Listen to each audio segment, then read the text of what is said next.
I became a social entrepreneur by accident.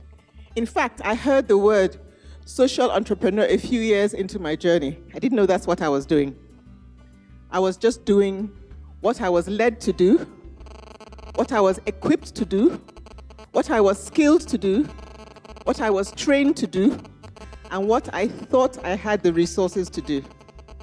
In the process, I found out that it was called social entrepreneurship.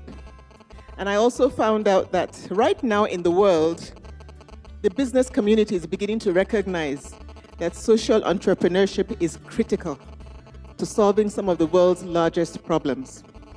So if you are a social entrepreneur or a green entrepreneur, congratulations. Give yourselves a round of applause. What you're doing is not easy, but it is important. I moved to the United States from Nigeria 15 years ago. And I was fortunate to get a job as an architect and a project manager within a year of my getting to the United States. And I started to work on large and small and varied projects. I found myself in a very good firm of architects, the largest African-American owned architectural firm in the US. And they were doing a lot of exciting projects. God just ordered my steps. And in the process, we started working on sustainable projects, green projects. And I realized that to be able to work on them as an effective project manager and team leader, I needed to be green. So I took all the accreditations, I took the exams. I wouldn't lie to you, the American system of taking exams was a little bit difficult for me. I'd never taken an exam where from beginning to end it was multiple choice. The first time I took the exam, I failed it by 2 points, but I went back again, studied harder, and passed it. And I had the highest mark that anybody in that office had ever gotten. So I noticed that people started coming to me to ask me to train them. I was happy to do that. I started to train until the CEO of the company came to me and asked me to train him and his number 2. So we started to train them. And once the CEO is doing something, everybody wants to do it. So I became the official office trainer. Can you imagine? Small me from Surulere in Lagos was training, the ogas, if you like. And then I realized that I had learned a lot. And my mind went back to Nigeria.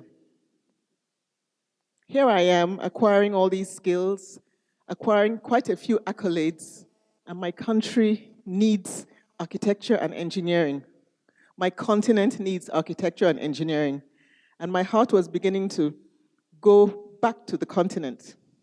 When you live outside the continent, you're never far from it. If you're born in Nigeria, you grew up in Nigeria, you went to school in Nigeria, it's hard to forget.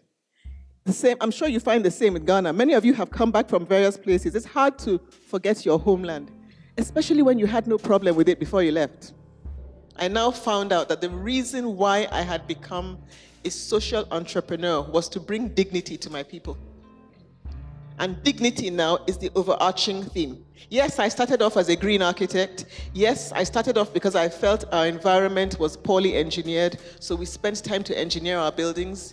Yes, I wanted to help people get out of poverty. Yes, I wanted people to have decent housing. But most importantly, I wanted people to have dignity, especially the people who were marginalized, overlooked, or underserved. So when I go to that community, they all come around me, they say, "Madam, where are you building the rest? We want to move." That community is looking to little me with a very big Jesus to get them out of there. And the government is not interested. I actually went to the government. I said, the US government trusted me with money. Don't you want to come and see what we're doing? The Minister of Housing for my state agreed to come, but he was changed. He was shuffled before we could get to it. I tried to get to the governor. I tried to get to the executive council. They were not interested. So why was I doing this? I found out that the reason I was doing this was to speak up for the voiceless, speak up for those who cannot speak for themselves, ensure justice for those being crushed. Yes, speak up for the poor and the helpless and see that they get justice. This comes from Proverbs 31, 8-9. All of us can do something. Every single one of us can do something.